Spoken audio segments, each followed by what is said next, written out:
Dictator is good, very good, as long as the dictator is dictating the right thing. The problem is that sometimes African politics is driven by 2 or 3% of the people of the community who are not happy about what is happening in a country. And now they want to make the problem of the leadership the national problem. So they start these opposition parties. And in the midst of opposition parties, destabilizes the country, the international market, and the national community, the national stakeholders, and multinational investors would want to have new deals. And I'm coming to Cameroon, and our Honorable Bia, who is living in Switzerland, who is living in France. I think, without saying much, it is high time actually that Bia must take a retirement and just stay there where he's staying. He is running a country from Europe. He's not even in the country, but he is meant to be an African president. So what is the moral of the story? Why not leave Africa to those that are living there? And you, since you have stolen and you have taken, you have swindled, you have converted the national budget into a family business. And this is another issue that we need to address also. When particularly African political leaders and some of the Caribbean African leaders take the national resources and the national business, the national banks, and they convert all that into a family personal business. Singapore gives us a totally different picture, where sometimes we don't need a political leader. We need a merited, well-thinking, well-focused, well-balanced leader who is able to drive the country from a third world economy into a first world economy. And that does not just come with political sloganeering, viva this, viva that. You see, you went to war to fight, to shoot, and have guns to be able to win and have victory over your colonizers. But you forgot that the economy is not run by guns. The political world is one different world. The economic world is a totally different world altogether. And the weakness of African politics is that we took liberation heroes from the comrades, from the MKs, from the ZANU-PF, from the SWAPO Liberation Party, from the Independence, Democratic, all these things. And we took these soldiers, some of them who had only gone as far as grade 2, grade 3, grade 4. Maybe they had gone through high school. And very few of them were now teachers and headmasters. And very, very few went through into colleges and universities. Like some of our African presidents then, who went into Europe, went into America, sat in classes, and they were studying the economies of the West. And then after liberation, we took our comrades. A comrade who has not even written one research paper. A comrade who does not know what a GDP looks like, who does not know what an economy looks like, who does not know what an exchange rate is all about, who has no clue about IT, who has no clue about basic project management, financial intelligence, cultural intelligence. But because they were liberation heroes, we took these liberation heroes and we put them into the offices. Boom, sit here, now lead us. We come around and say, these leaders are corrupt. These leaders are corrupt. I beg to differ, as I was speaking to one of my principals and one of my elders, who actually taught me that many African leaders are not corrupt. They are simply incompetent. African political leaders, the diaspora political leaders, be it Jamaica, be it Curacao, be it in Bermuda Islands, be it in Haiti or Tahiti, we are faced with a problem where our leaders are not just being called corrupt, but they are fundamentally incompetent. Incompetent in that they are in office, but they don't even know what that office entails. They come around and say, our constitution, but they've never read that constitution, let alone even to understand that constitution.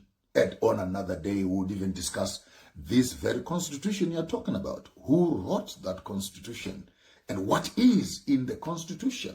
So we find most of our African constitutions are a cut and paste between our colonial system, a bit of Canada, a bit of Australia, a bit of this and this. So basically it is a cut and paste of what we want to also to be called a democratic country. Not that we understand the constitution. So the liberation was to break away from the colonial system, but the colonial system then writes the principles which translate themselves into policies and constitution which must help you to liberate yourself. Now, I want just to run through this very quickly.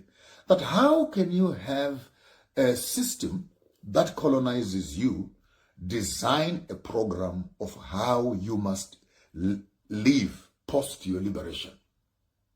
How do you then accredit the colonial system's constitution to be the bedrock of your human rights? And you look at some of our constitutions, for example, the very definitions of who is an African.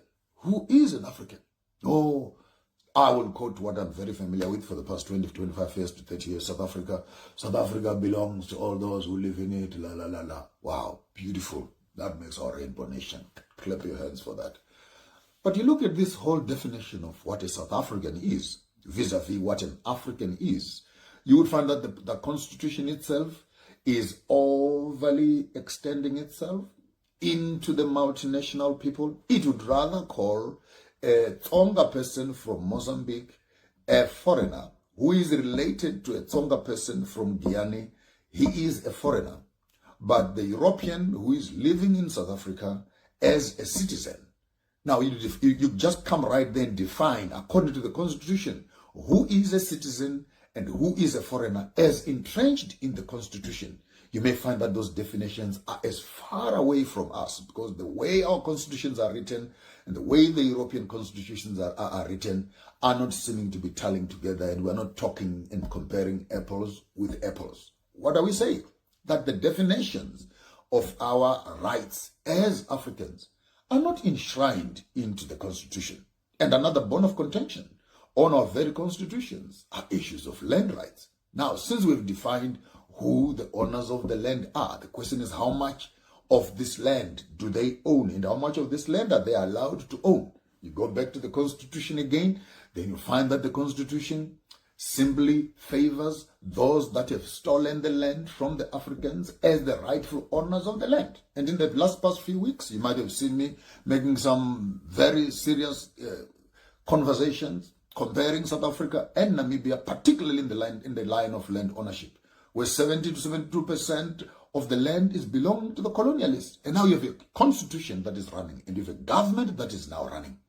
The question is, how do you begin to deal with these constitutional flaws as they are now enshrined into your political system?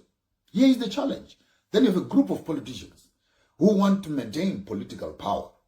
But when they maintain political power, they now have come to realize that they also need economic power. How do you now begin to balance your political power with your economic power? And so we saw something very interesting in the last few days, particularly in the elections of Botswana. All due respect to Masisi, all due respect to Boko, I have been following this story, and I've been following it very intentionally and very, very with eyes wide open. I did 2 or 3 workshops in Botswana, met up with some few companies there, be it De Beers, be it some of the diamond miners and the banks there, the ABSAs. I've done work for the FNBs and the rest of the countries. So my finger was on the pulse as to what exactly is happening in Botswana. And if you can go back on my page, I posted out something that Masisi had started. When I said right way to go, when Masisi actually came to the 5, 10, 15%, whatever menial little figure that De Beers was offering the Botswana government. And Masisi stood up and said, this has to stop. We need our resources in the hands of our people. And I think he pushed that percentage to somewhere like 30 or 40%. And when he did that, fully aware. As a matter of fact, I'm willing to put my head on the block for this one.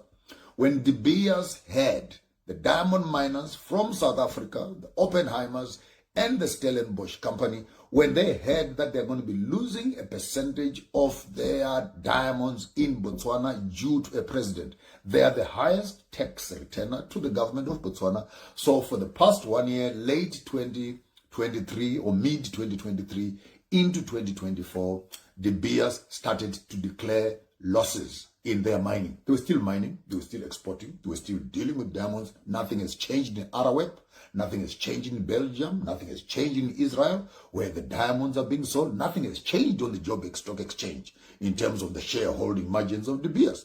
But they woke up to the Botswana government and say, we are facing losses. And who amongst the politicians has the intelligence to follow every diamond that has been mined in the country, follow it up, chase it from Gaborone into Johannesburg, into Maboneng, see how it is packaged, follow the diamond into Belgium, into Israel, and into the international market, into the Harrods and the other international shops where these diamonds are being sold, and actually declare that De Beers was facing losses. And because of this paper conversation, we are facing losses. De Beers reduced its tax contribution into the government of Botswana. I want you to understand, when the taxes were reduced into the government, Botswana government had no money. They could not even pay their civil servants. And in that gap of the disgruntlement and the problems that were being faced by Botswana, we saw the coming in of a new political party. And this is where Boko comes into place. I have great respect for the lawyer gentleman, and he has said some few things already that are making my stomach turn a little bit, when he went on to say, you know, the DA, which is the Democratic Alliance in South Africa, put a strategy together for Botswana, and they worked on it meticulously to make sure that the elections were delivered. I don't have a problem with Boko becoming the president of Botswana. The question is, what is his presidency going to do about what Masisi had done? And this is where the politics is. You have one leader who says something, the international market does not want him, so we replace them and we bring in someone else who agrees with the international community. He will work maybe for 2, 3, 4 years. When they don't like him, they push him away. We are not new to these things. We have seen them over and over again. If we walk up into South Africa, we thought that Madiba would be the best thing that has happened to South Africa. Of course, may his soul rest in peace. Madiba steps down, and while we're still trying to work with the loss, Thabo Mbeki is coming in, does what he does. Things happen right there. No, we don't like Thabo Mbeki. You know, he was only rubbing shoulders with his BEE strategies of pulling out economy away from the monopoly capital. Then Zuma comes in. Zuma comes with another version of empowerment and involvement of black people into the economy. Does not finish his course, and Matlante is a standby president. Also, get out of here. And we shouted, no, Ramaphosa is the good one. Ramaphosa gets into the place. All squabble around it, and MK, EFF breaks apart. But I don't know how long it will take us. That our war is not political. Our war is economic. Our war is economic. And economics is politics. And politics is a prostitute of economics. All political leaders, whether you go to the Bahamas, you go to St. Vincent, out there, if you don't understand how money works, if you don't understand how money works in an economy, the one who sponsors your political party is the one who is going to determine the policies when he becomes president. Because whoever has donated this money, they'll come and cash in. They'll come with questions. They'll come for favors. So state capture does not happen at the moment when the political leader is in power. State capture happens when the politicians are still campaigning. Whoever is contributing towards the political campaign actually is the ultimate say on the economy that is running. So in Singapore, we have a very, very interesting turn of events when the political system finally stands back a little bit and allows the economic liberation heroes, the technocrats of economy, and to run and drive based on their ability to do so. That's number one. Number two, African politicians must utilize their power of office not to drive bigger cars, not to have bigger parties, not to have bigger accounts in foreign accounts. They must use their political muscle to transform policies. Mark that. You use your political power, your parliamentary political power, to transform the constitutions, transform the policies. That government policy. You can't believe that in Zimbabwe, in the places like Chiadzwa and Mutare areas and etc., Chipinge, which is full of diamonds that are on the ground. You're plowing in your field, you could just be picking up a diamond in your field. Now, with the government policy that is there, you're not supposed to touch that stone. You'll be arrested. Now, what do you do as a politician when you know that your people are living in a diamond-rich area and you don't make a policy that allows the local people to actually pick up these diamonds and feed them into the system so that it can create an economy out of them? No, the political leader goes into office and maintains that the law that was written by the white man, that the black man must not be seen holding a diamond or holding gold. And by the way, the government of Zimbabwe, when it managed to transform the indigenous mining, Makorokoza mining, and allowed them to mine, now those semi-indigenous transactors and miners are now contributing almost 30 to 35% of all the gold on the market in Zimbabwe. It's coming from the common and these miners who are able to contribute towards that. So you've just seen one little tweak around that. I mean, look at what Burkina Faso has done, where you walk up into the parliament space and say, okay, no more stupid wigs, no all those funny little wigs that the people want my people to have their own uniforms, so they design their own uniforms. No more colonial uniforms for our children at school. No, give them their own traditional and indigenous. Ghana has also done the same brilliant plan. But it's not only about cosmetic changing of uniforms, the changing of clothes. We need the change of the very curriculum, the educational curriculum, the policy itself as it is running on a country. So we don't just have to be doing cosmetic changes of changing wigs, changing bow ties, changing shirts, and we think that we have transformed the economy. We now need to go further down and say the uniform has changed. But has the law changed? Has the constitution changed? Has the way the government looks at its people and the government looks at foreign people from outside, foreign multinational companies, have we been able to transform these things? So secondly, we need a meaningful transformation. We need a meaningful transformation in terms of our government thinking. When you are sitting in those parliaments, unfortunately, half of our African politicians, they go to parliament to sleep. To sleep. Like literally. I've seen this in Uganda. Whole parliamentarian sleeping. Even farting in the parliament. In parliament. Boo! Who is that? Who is that? You look at our South African economic order, comrade, I don't recognize you, la, la. And we look like a parliament of monkeys in these parliaments, where we are arguing on iotas and commas and full stops, and unfortunately we seem to clap hands to those that have more verbal diarrhea on how much they understand Section 1, Section 2, Subsection 1, Subsection 2, and we go there to argue about the peripheral issues. Why not argue about the fundamental issues?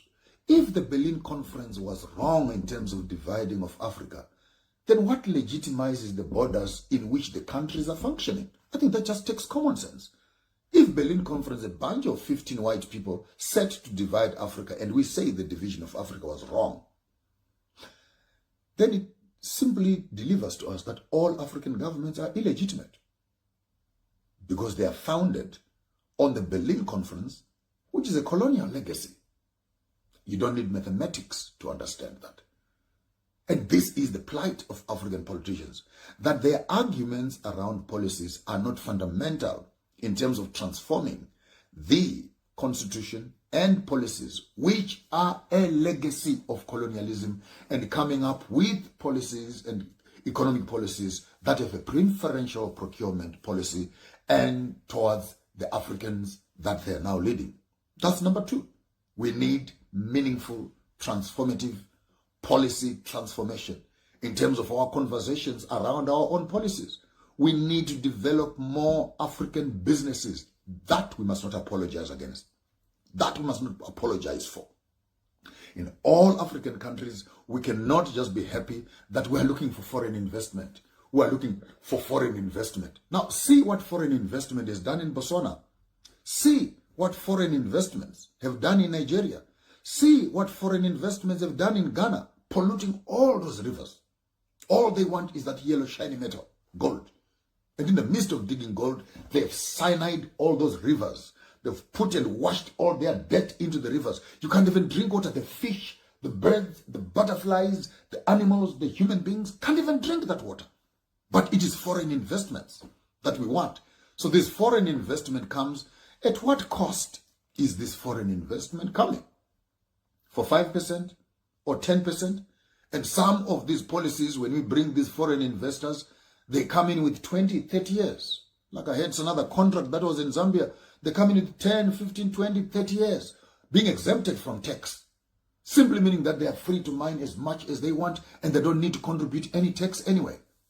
And this can only happen when there is some sort of a relationship that is quite corrupt with the leaders. How can you allow someone to be digging and picking up minerals in your country and they're not returning tax for that? Unless they're in good books and in a relationship with you as a leader. So trucks and trucks of raw materials will be going out of the country and the country is not even contributing tax because they have a special relationship with the government that give them tax exemptions. Why? Because we're creating jobs.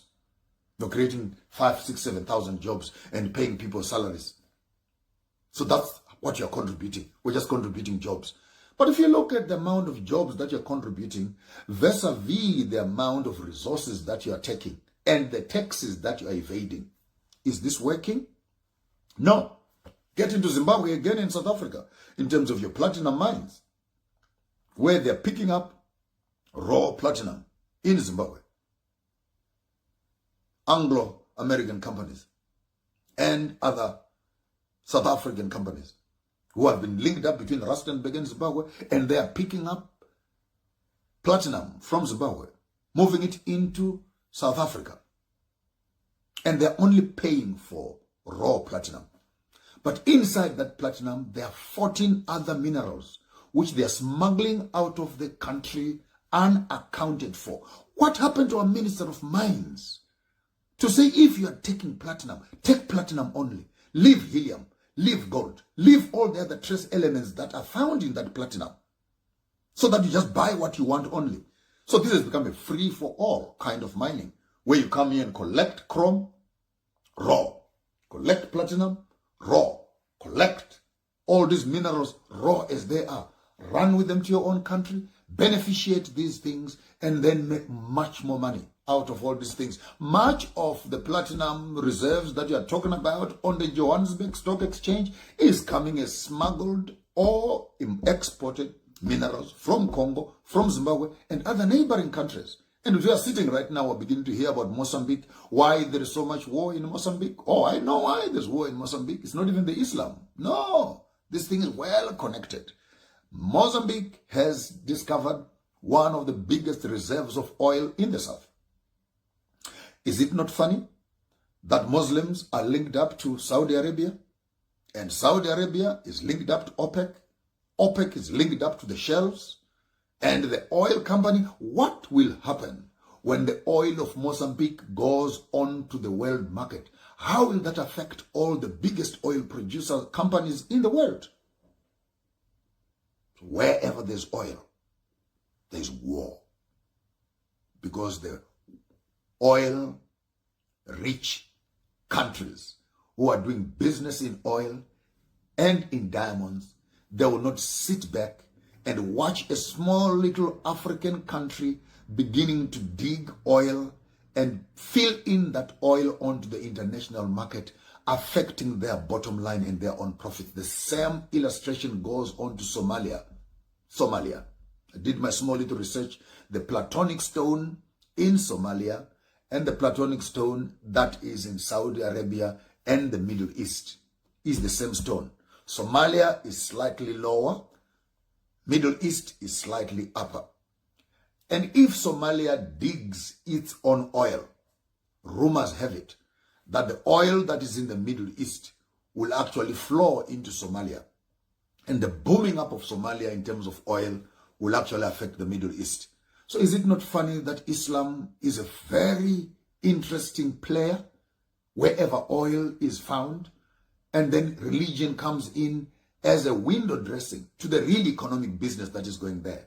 So in Mozambique, you have ISIS, Boko Haram, and Al-Qaeda soldiers that have gathered in the north, and they're pushing for a religious agenda, destabilizing communities there, of course, in the window of the political system also that is found fast asleep, and the mischief of Frelimo in terms of dealing with the problems of its own people.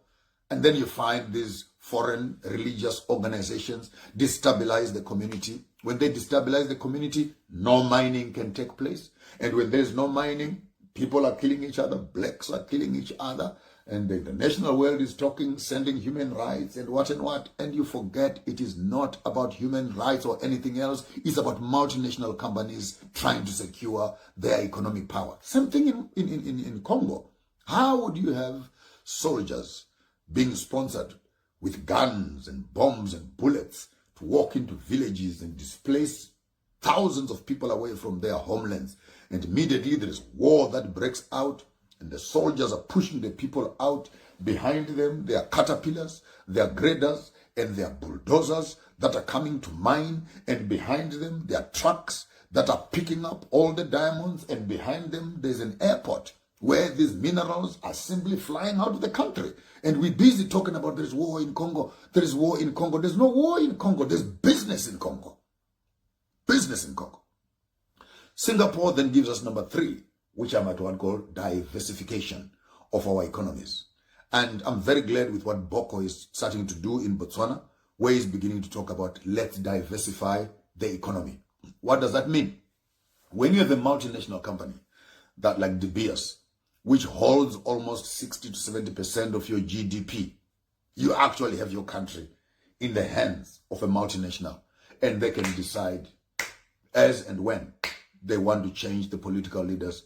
And without money, there is very little that you can do. So I hear Boko has started to talk about the issues of diversification of Botswana's economy into a multifaceted economy. Inclusive to that will be agriculture. Inclusive to that will be manufacturing. And this kind of development, therefore, allows the country to diversify itself into a multinational company, a multinational business platform. And kudos to Boko.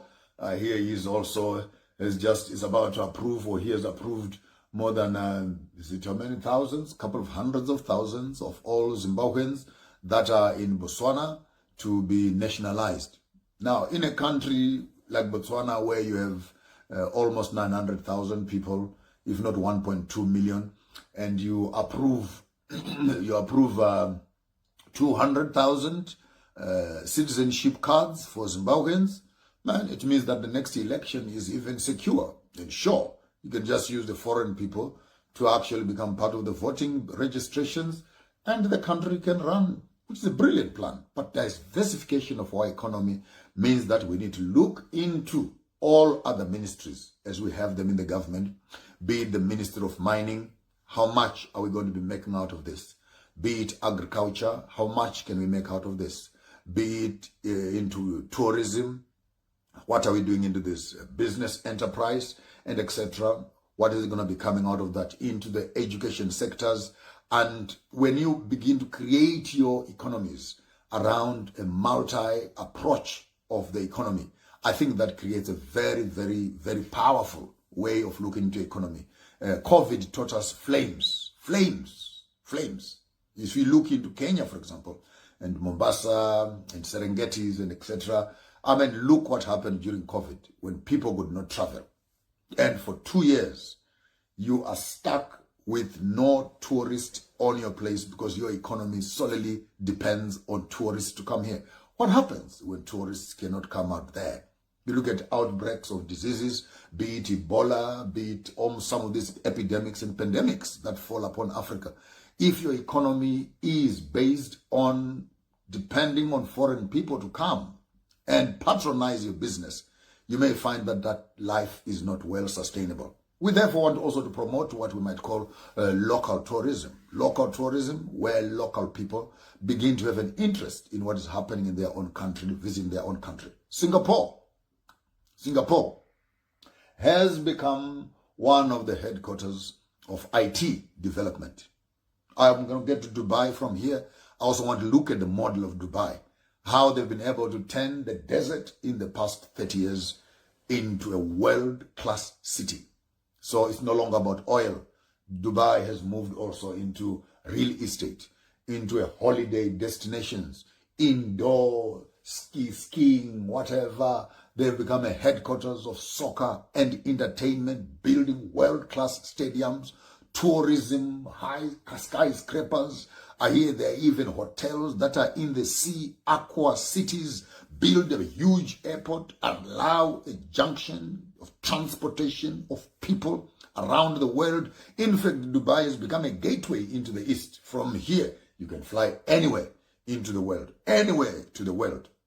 Now, that's how we should begin thinking as Africans. So infrastructure development must become strategic in terms of a country, must become strategic in terms of a region, must become strategic in terms of the international community.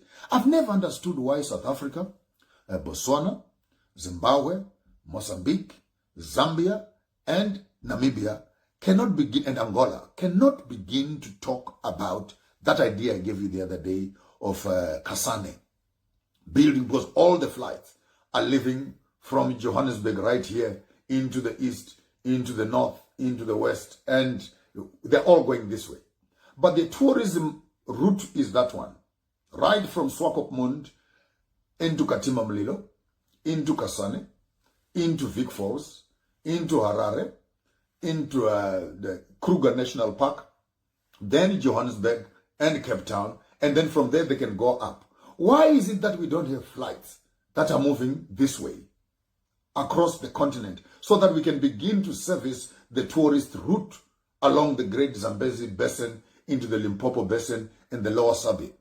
And while we are on that, these ones that are going west, they must go first into Europe, into Frankfurt. You must get into Europe, into London.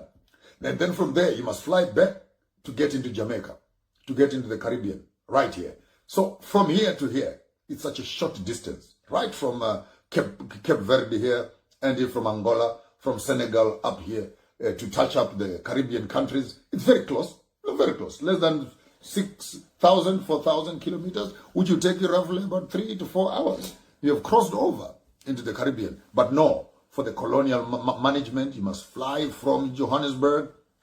Firstly, you get to Europe. Then from Europe, you must pay visas and everything else. Then from there, you must shoot back into your country here. On your way back, we visa you again. You spend some money there. Then you fly back into Africa. Like, tell me, you failed mathematics, that you must do the hypotenuse and the adjustment, when you can actually do just the opposite. Just move from here to there. Singapore has been able to build an economy around IT. Brilliant idea.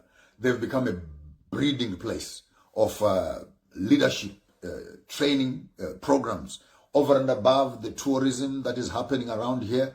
But the economy has become very diverse. It will be my assignment while I'm here to look around Singapore and see how best they're running this country. Why am I doing this trip? Why am I doing this journey? I am doing this journey to send one simple message across the African continent and those in diaspora. You do not need to be stuck with democracy.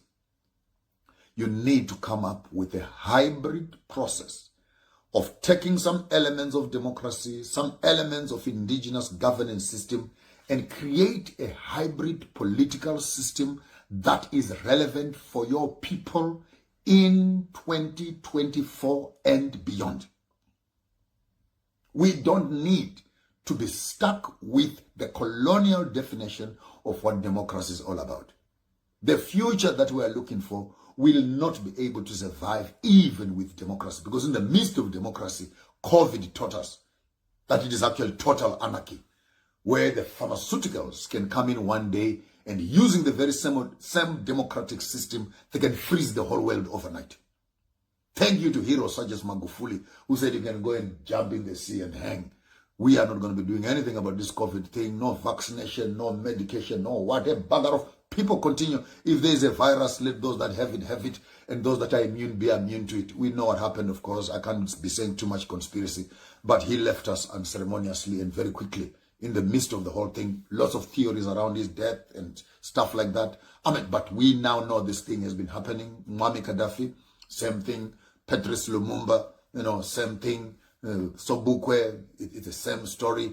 The real liberation heroes are not friendly to the colonial system. So what do? We want our African politicians gather here. Please tag your president on this live show. Tag your president, tag your ministers, tag your political parties. I need this message to get to all of them before sunset today. What brought us here cannot take us there. What brought us here cannot take us there. Beyond 2024, 25, 2030, we will not be able to survive with the quality of politicians that we have as leaders of African economies. They are simply incompetent. Incompetent. How? How do you buy a laptop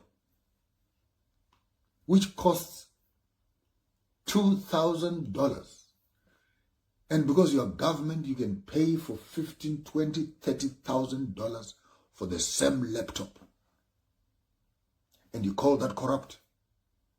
I think that's incompetence at its highest order, particularly when it comes to the permanent secretaries and the procuring managers in the same company, who would simply do things because the politician has said it, but not because it is intelligent to do so.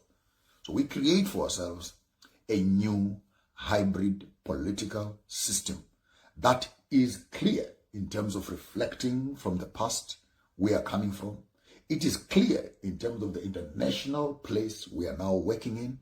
It is clear in terms of the vision where you want the country to go. Number one. Number two, the province, where you want the province to go, because our country is Africa. And number three, you have a leader who understands what is the greater African agenda and how does a decision that you make in your province or in your country affect the neighboring country and affect the neighboring country. So that at the end of the day, you may actually need to start seeing a new progression from domestic to regional to continental politics. And Singapore in the East has become one of the key players in terms of the business hub, banking of the East. Singapore is here. I'm seeing shops down here. Zara is here. The Citibank is here. I'm seeing Nikes are here. McDonald's are here. And many of the international companies are right here, because Singapore has created an environment where international business are able to come here and work. And some of the headquarters, both of Europe and the Middle East and the Far East, actually have their headquarters in Singapore, where they're driving the businesses of the world right from here, because they've been able to create this space where the international world can actually do business. And while they're doing business, their economy is boosting, their housing is boosting, and their eateries, their tourism, and there's lots of money that is coming in and out of Singapore. Singapore is another example that after colonization if you change your policies and the way in which you do business as a country, you can become equally attractive and develop your people from poverty into a middle economy. And some of these countries literally have very little of natural resources, but they have the natural resource of the mind to say, how do we transform our country to a better country? So yes, Singapore is not a democratic country, but one of the most successful countries in the world. Why? Meritocracy. Find a leader who is good for the job. Keep him on the job as long as you can. And let's see how much you can achieve with the spaces that is there. So you can do your own research and find out when was the last elections done in Singapore. And while you're doing that research, check also how much has their economy been improving for the past few years. And look at their government systems. How are they running this country? It will be very exciting for me for the next few days to actually walk around the streets of Singapore and learn as much as I can in terms of what has made Singapore a world-class economy. And I think happiness for the people, health for the people, food for all, education. And I came into Singapore. Come on, guys. Some of you guys in Africa must be sick in your head. You neither have a government, you neither have people, you neither have a system, and you still want us to have visas to come to your country. I'm carrying money with me here. Hey, where is your visa? Where is your visa? As a fellow African, coming into an African country. Here in Singapore, you just walk in. No visa required. It is a world-class economy. Just a scan here for heat. Bing, bing, put your passport there. Go into the country and spend as much as you have to spend. And I think for me this is quite progressive. And with a legacy of these visas, because the Germans don't like the Portuguese don't like the French don't like the British don't like these ones. So they put all these visas from Mozambique. You cannot come from a Mozambican, which is a Portuguese country, into a British country. We want to make sure that the British country, which is in Europe, knows where you are going. So we must put a visa on you. You are from Zimbabwe, you can't go to Nigeria, because Nigeria, what, we need a visa from you. You can get here because you need a visa. And like really African countries, the whole SADC, COMESA and ECOWAS, you are still talking visas for your own fellow Africans. For crying out loud, these visas must be for Chinese and Europeans and British and Americans. Countries that have such amount of progress and wealth, splash of development, they don't even need a damn little visa to come into their economies. And here you are asking for a visa. In a very funny way of trying to raise money through your foreign offices, offices. There must be better ways of making money. So I enjoyed my entrance into Singapore. Beautiful flights, beautiful airport, beautiful relations at the border. Come in, sir. Where's your passport? Scan your passport. Walk into there. And something as I learned in Singapore, there is no foreign person that can drive a local taxi or a local bus here in Singapore. All those small jobs are kept for the locals. For the locals. Only local people can drive taxis and buses. You cannot do that as a foreigner. What does that mean? If you say you are bringing foreign investments into South Africa, you can't be running spaza shops as a Chinese man. You can't say you're a foreign investor when you're running a spaza shop in Kagiso. You can't say you are helping the economy by doing what the local people can be doing. And this is where the government policies must come into place. And something very interesting again, I get into a taxi. I'm asking him from the airport to the hotel, how much will it cost me? He says, I want nothing from you. This is all government system. Sit in my car, drive. The machine will tell me. I made an inquiry. They said roughly to take me about $40 from the airport into the hotel. I get into the car. The man presses his button. We get to the hotel, and my money I must pay him is $26 as of the machine. Do you need anything else? He says, no, I don't need anything else. This is the government. This is the government machine. I can't even touch it. You just pay what is on the machine, and we go. Boom. You want to change money on the road? No. We don't do that here. You want to change your money? You go to the bank. Here we only deal with, there's a very meticulous, well thought through pattern and process that allows a country to run with such efficiency. And I would want to enjoy this country and bring as many lessons as possible to the Africans, both in the continent and in diaspora. Number one, cleanliness is key. I'm concluding. Cleanliness is key. It is not the business of the government to clean up your house. It's not the business of the government to paint your building and sweep in front of your shop. And I think for this week or for this weekend, let every African, wherever you are, pick up a broom, pick up a rake, pick up a plow, go in front of your own house, sweep your own house, front and back, repair your gates, plant flowers in front of your own house, paint your own walls and gates. It's your home, it's your business. Poverty does not need to be emphasized with filth and debt. I don't know what happens when people get poor here. They also get dirty, very dirty. No, dirty is not a legacy. Clean your own space. It's your personal business. Number two, get into political offices and get competent people to run your political systems. Number three, develop diversified economies that are able to give your people a better future. And be strategic, nationally, regionally, and internationally, to create an attractive platform where other countries can come and do business with you. And number four, it is possible to come out from colonialism by hybridizing our government policies and creating for ourselves a hybrid political, economic system that can take us to the future. And number five, replace your political leaders with economic progressive leaders. Economic progressive leaders who can transform our continents and our fellow black people into the future that we want. So in conclusion, meritocracy. Meritocracy. Get the best person for the job.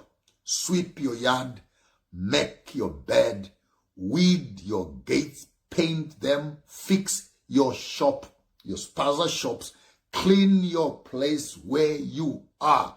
No government must come and sweep and flush toilets after you.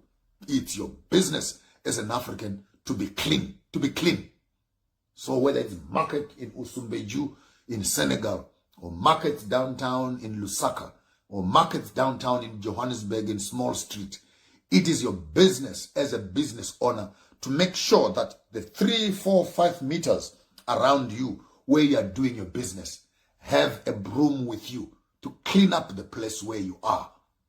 And I think development of a continent starts with a change of mindset. Meritocracy is the new word we are sharing with you today. Meritocracy. Let's find leaders that have merited favor, merited brains, merited skills to be able to transform the African politics into what we want it to be. And with those few words, I would like to thank you all for participating right here. And in the midst of all this is many times where me and your fellow African Pan-Africanists, we always part ways, because they come around and say, we believe in the rule of law, we believe in democracy, we believe in this and this. And honestly, from where I'm sitting, I'm grown up enough. I don't have to believe in all that. You cannot call yourself a Pan-Africanist and you idolize a country as if it is a God-given right to have borders. You idolize constitutions as if you are the ones who wrote them, and you protect white monopoly capital in the name of being a Pan-Africanist. I find that to be a conflict of interest. And I was actually laughing with Professor PLO Lumumba on one of our conversations. I know he's a legal person and he's a lawyer. And I sit sometimes and I wonder, how does he balance it in his head, being a professional advocate and lawyer, and you're a Pan-Africanist? I'm still trying to study very carefully and see, how do you marry the two? Because in the midst of you being a legal person, which is a profession, which is where you're working and what you're taught to do, if you look at your Pan-Africanism, what do you do when your Pan-Africanism actually demands that you need to transform the very law in which you have been made professional and a custodian over, and you've taken an oath to make sure you advance the causes of the law. And Julius Malema, same space again. I would quarrel with him when he says, no, we believe in the rule of law. We believe in the rule of law. Brilliant. Believe in the rule of law. But whose law is it? Whose law is it? We need to get there and say, transform this law to make sure that it favors you and your political ideologies as an opposition party. With those few words, meritocracy. Meritocracy. African governments on the continent and in diaspora, it is time that we get political leaders that have the political understanding to walk into the political system and transform the constitutions so that they can become favorable to the black people. Our journey of benchmarking African governments begins right here in Singapore. How has Singapore been able to create a better country for their citizens, regionally and internationally? Last question. What can the Africans learn from Singapore? Democracy is not the only way of governing people. There are other methods of governing people. Meritocracy. I thank you.